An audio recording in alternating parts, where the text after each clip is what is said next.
لا تتعجل النجاح، فإن تعجل النجاح هو بداية الفشل. ولا تتربص بالنتائج، ودع الخواتيم على الله.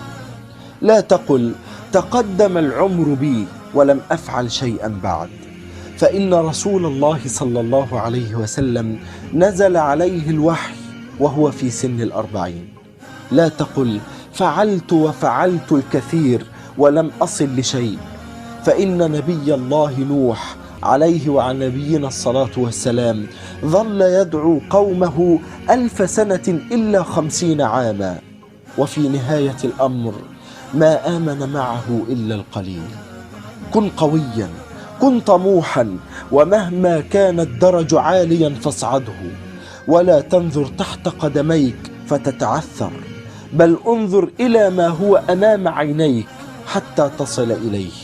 اعلم أنه مهما اشتدت بك أمواج الفشل يوما سترسو على شط النجاح، ولكن لا تيأس عن التجديف في نهر الحياة.